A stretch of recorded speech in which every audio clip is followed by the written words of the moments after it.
I bet you're all having withdrawal symptoms. There's not been a Leipzig episode for 2 days. Help! Anyway, we're back to the start of Season 2 for the RB Leipzig save. So let's just simply get into it, shall we? So, we're on FM, and it's a little bit peculiar because it's the 1st of September, which is quite a weird one, but this is our first game of the Bundesliga season. Because we've got the World Cup, it means that everything was delayed, even though we have played a game already in the Pokal, which you can see at the bottom of the screen. We won't actually know if you wanted to pause that, you could see who we've signed. That's hence why I didn't show you that. But yeah, we've signed quite a few good players, but we'll have a look at that Pokal game in a minute. But obviously, it's the second season of the Leipzig save. Last year, just to run through if you didn't watch it, we finished fourth in the Bundesliga, didn't qualify out of our Champions League group, and also got to the Pokal semi-final. Now, two quick things. Champions League group's already been drawn with Juventus, Arsenal, Anderlecht, and ourselves. It's going to be really tricky to qualify this year. Probably, I don't think it'll be as hard as the previous year with PSG, who was the other one?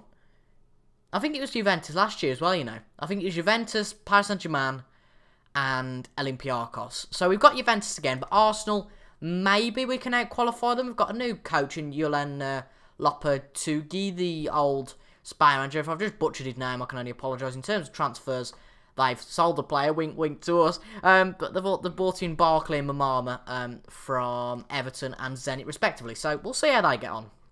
But I'm trying to cover up all our transfers, so I might as well just get it over with and show you folks. Now, I could not believe, you can obviously have a look at the transfers on Yap, I cannot believe how many offers I got for the youngsters throughout the summer. It was absolutely ridiculous. I must have had 5 offers a day for youngsters, and I just kept rejecting them, and the teams kept coming back. It was quite incredible. So, in terms of the signings front, we signed 4 players on the 1st of July. They consisted of Neven and Subotic, which most of you will probably know is just a decent backup centre-back, replacing Martin Kompel. We'll talk about in a second. Lazar Charovic. Now, this is an interesting one. Basically, he was at Barcelona, and he'd signed last year from a Montenegro club. I'm not going to even try and pronounce that. But he went to Barcelona, said he didn't want to be there anymore, and I thought, you know what, let's try and snap this chap up, because he seems to be like a star player in the future, and he was $3.5 million. We also signed Mohamed El Neni. Now, obviously, Naby Keita left the club for $62 million, and El Neni was unhappy at Arsenal, wanted to leave for more first-team football, and what a replacement that is for Naby Keita, of course. 26 years old to age, definitely on his side, 50 caps for Egypt, so absolutely experienced on that front, and a beautiful set of stats, with the highest being the likes of fitness, stamina, work rate, and teamwork, which is just what we want in a player. A nice defensive midfielder, as well as a solid Calero, or a deep line playmaker in midfield. So I think that's definitely a sign of the summer. We also signed Lucas Piazon, who some of you might recognise from Chelsea. He's just really a backup that might get a bit better, but he was only about 1.8 million, so I thought, why not? Now, we've actually, this is the steal of the summer. Marco Piaca, I believe it is. Marco Piaca, it might be, I'm not sure. We'll go with Piaca today. But Croatian, 23-year-old from Juventus. Now, he only played 16 games for Juventus in the 2 years he was there. And we were either going to have him or somebody else on the wing. I can't quite remember who it is now. But it was a chap from Cologne. But it doesn't really matter now. But we're going to either buy the chap from Cologne or Piaca. And they were both coming in for $9.5 million. But Piaca from Juventus looked like the best option. Now, I did obviously show you folks the first game we played. And he scored 5 goals in the first game we played. So, not too bad. And he looks a really good replacement for somebody who's left on that left wing. Really good, and I'm really happy with that. And as you can see, only the potential to improve. We've also brought in a youngster, Dennis Ozdemir, is that, from Mainz, so the head of youth development more team. But you can pause the video here to have a look at his stats and all that sort of stuff. Now, Forsberg left to Manchester City for a fee of $32.5 million. It could rise to on the 15th of June, I believe it was. Simply, they came with an offer for him for that $32.5 million. I thought, you know what, he's not indispensable. He's a good player, but he's not indispensable, so we let him go for that money, and I thought that was fair enough. Then, of course, Keita was leaving anyway for Liverpool, $62 million. That's quite self-explanatory. And then Kompa left because he didn't, I think he must have played, he played no competitive games last year anyway, put it that way. So he went to VFR Aalen in Germany. It's second Bundesliga. Yeah, but he wasn't good enough here anymore. We sent quite a few players out on loan. The only real specific loss that we've had as well is Fabrice Hartmann. Unfortunately, I don't know why, but the head of youth development took over on this one and sold him for $2.5 million, which is a real shame considering he was meant to be, as you can see, one of our star players in the future. But fingers crossed he doesn't meet his potential, just so we can give him that little bit of a jinx and that sort of thing. So as you can see then on our schedule, we beat Malco 13-1 in that game. We had Piaka with 5 goals, Werner with 2. I'll just put it on this screen, it's a little bit easier. Werner with 2, Paulson with 1, Sabitzer with 3, and Bergreen with 2. So there you go. The 2 wingers getting 10 out of 10 ratings. Absolutely fantastic stuff. Now, if you remember before the summer, Timo Werner wants to leave. He's sort of still like that, but, you know, he's pleased and, you know, wants to be considered a big part of the core social group. But he has had a lot of promises broken by me, and I think that's fair enough. But at the end of the day, I had an offer from Tottenham for him for 20 million, and I just thought that's ridiculous. So there was no way he was going there. Friendlies, we've done okay. We did lose to Lugano early on, which is a bit of a concern. But after that, we picked up the pace and just lost to Monaco, which I think is quite a hard task to beat them. But after that, we won all our friendlies and then, of course, won in the Pokal. So our first 2 games we're going to be showing today is the game against Freiburg at home and then away against Hamburg, who actually played against Hoffenheim in the first game last night, and they lost 1-0. So, just checking the recording. Yep, it's all alright. Of course, the first episodes of different seasons always seem to be a bit of a longer episode, but there's not much you can do about that. So, Timo Horn is in goal for us today. Tyler Adams comes back on loan from the Red Bulls and gets his first start as a result of Klosterman being suspended, and there was no one better to play there, so I thought, why not? Then we've got Villorban and Upamecano in the centre-back positions, Halstenberg on the left, and then Dem and Mohamed Elneny making his debut in central midfield. Sabitzer on the right wing, and then Marco Piaka making his debut on the left wing, and then Paulson and Werner up front. On the bench, we've got Mavogo, Kanate, Ilsanka, Bernardo, Lima, Campbell, or Bergreen, and obviously none of the other players are on the bench just yet. It's going to be a case of we've got to sort of rotate between them. I don't think Piazon will play too much, but, you know, it's just one of them players that's there if we have an injury crisis, or if necessary, of course. So let's get straight into it, folks. We're going to go into this game against Freiburg, completely open-minded. We should beat them, really. It'd be nice to win this first game of the season, but you just simply never know. We've got to give Lima his number back. I think it was 20, so we'll give him number 20 back from last season. And it's been a few days since I played FM, certainly a few days since I've commentated. I think it was Saturday, the last time I did a video, so this is Tuesday evening, so be out on Wednesday. And Chris Gunter from... Oh, I did this again. I don't think I did this last year. Because there's another chap called Chris Gunter who used to play, or you know, plays for the Forest. That's it. That's Chris Gunter, and that's Christian Gunter. Are they like long-lost brothers or something like that? Well, he's German, the other one's Welsh, so I doubt it, but I won't make that. I promise I won't make that mistake again. But that looked like I got a decent team anyway. No one I recognise apart from Moller Daly, who used to play for Brighton, I want to say. I'm going to make a right fool of myself here. No, it was Cardiff. Okay, well, close enough, I suppose. But anyway, let's just get into this before I make a meal of myself again. In terms of the new players, really, Elneny's been fantastic. He made a really good debut against Malche, but then again, who didn't play well in that game? It's just a fantastic game, and we did extremely well to beat them 13-1. Well, we were 6-1 up within 15 minutes, and I thought, oh god, this is a bit worrying. Well, worrying for them, not worrying for us. I didn't really care, but you know.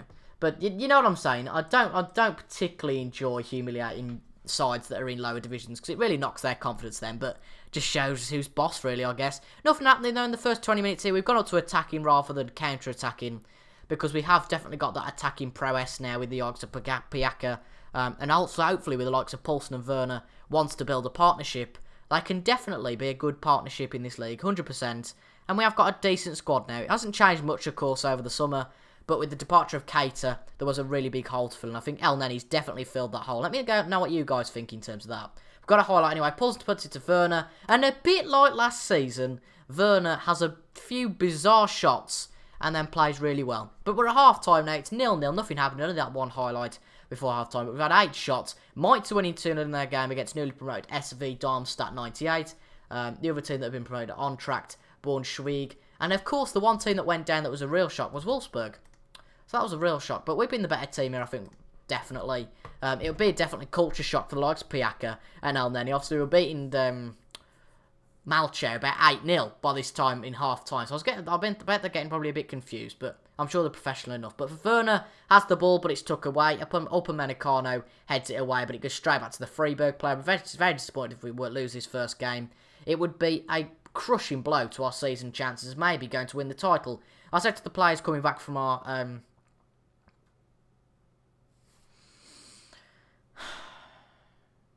coming back from our break, that we were good, you know, to challenge for the title, and the players were like, yeah, definitely. But that is not going to help us challenge for the title. Werner has been naff today. And I don't know why, but the bigger case, that when we want to kind of depend on Werner, he does nothing. And that is a real annoyance. So, we're 1-0 down against Freiburg. We'll see what happens. If it goes 2-0, we definitely need to change the tactic. But it has not been good enough so far. Sabitzer to Adams. Lovely ball from Adams up to Poulsen. Poulsen on the ball to Elneny to Piaka. Oh, it's off the post. So unlucky. And nearly Piaka's first professional Bundesliga goal. Another highlight we got here. Sabitzer to Oh, stupid. That was from Dem. And again, stupid passing from the chaps. I'm sure we are not retain possession. But this is just stupid. That's 2-0. Honestly, come on. I don't believe this. Ugh. I don't know what on earth we're supposed to do. I mean, we played absolutely class in pre-season. And then when the time comes to show it, we just don't do anything. It's an absolute... well, it's not embarrassing. I wouldn't go that far, but... it's just frustrating more than anything. And Werner can come off. He's been triped today, to be quite honest. As I said before the summer, you know, if Werner went, it wouldn't be something crucial. But honestly, if we went on to lose this game 2-0, it'd be an absolute farce. It would be a joke, and it would really crush morale. And annoy me, well, embarrass me, to be quite honest. And Werner can't go, obviously, now till January, so we've got to use Werner wisely, but he's not been good enough, and that should be 2-1. Oh, my God. Oh, Sabitza's offside. That's why we didn't get the goal. I don't think it went over the line anyway, but still doesn't really matter. We've been appalling today, though. We've had more shots than them. So why on earth are we not doing anything with the shots? We're not having any conversion in terms of shots. We beat blooming Malchow 13-1. Can't even score a goal here. This is embarrassing. Come on, honestly. If we lose here, it's just, well... I'll be shocked. I'll be honest. Because I thought, you know, we're going to go into this game, you know, a draw at least to start our season off, but a loss would quite frankly be crap, if I'm going to be nice. There's no benefits of a loss. There's nothing you can say, look, you know, there are positives and negatives. It's just simply negatives here, and this will be bloody 3-0 now, you watch. And he puts it into Revets, and he puts it into the box, and it's 3-0. Unbelievable.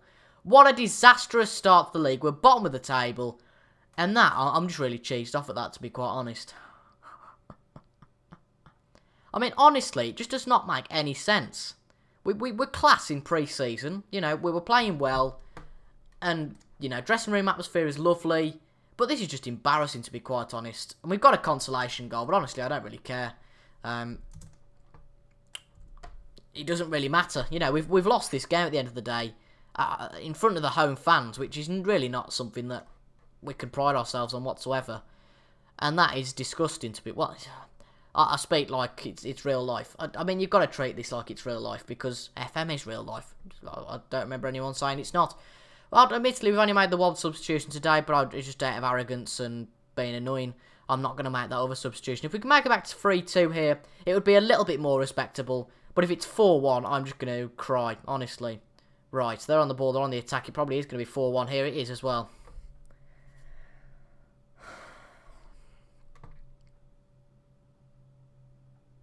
This is actually unbelievable.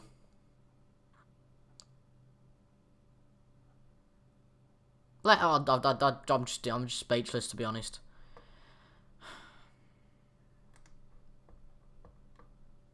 I mean, it's not like the squad's depleted that much since the the summer break, sorry.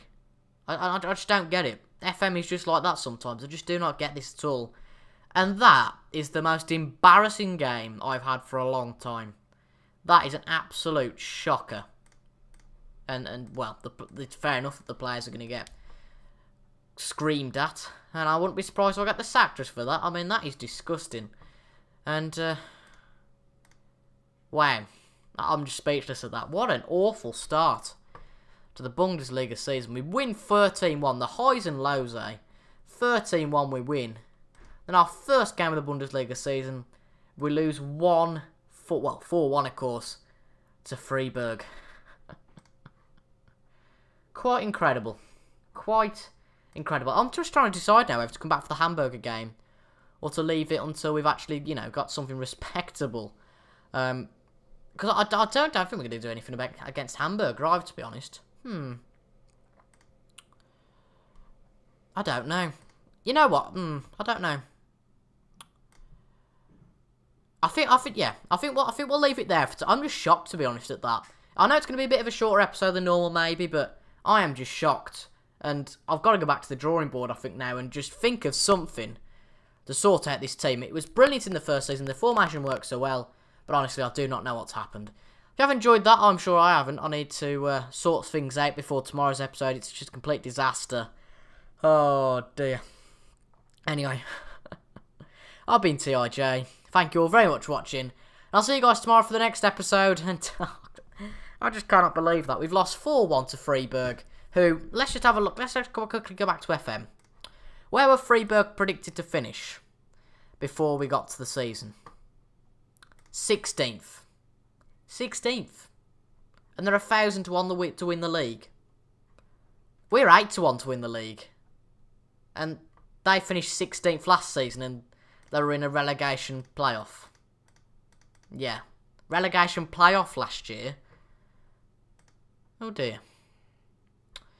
Well, I guess it could be worse. You could be Wolfsburg, or you could be Cologne, who have dropped down a league and are nearly in the relegation zone. Oh, look at poor St. Pauli.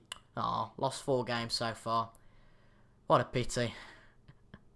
Anyway, obviously I've said my goodbyes. I've been TIJ. I just honestly cannot believe this. I'm just so in shock. I think you guys probably be in shock as well. Well, you won't, because you'll kind of come to expect this with how awful I am at FM. Anyway, I've been TIJ, so I'm putting a smile on my face, and it's pure acting. Anyway, I've been TIJ. Thank you all very much for watching. Watching? I've heard that before. Thank you all very much for watching, and I'll see you guys tomorrow at 4 PM for episode 10, the landmark. No, today's episode 10. Where's the landmark episode 10? Get in. Wonder if there'll ever be an episode tomorrow after that devastating Freiburg result. Let me know what you think down in the comments, folks. I've been TIJ, and I'll see you guys later. Goodbye.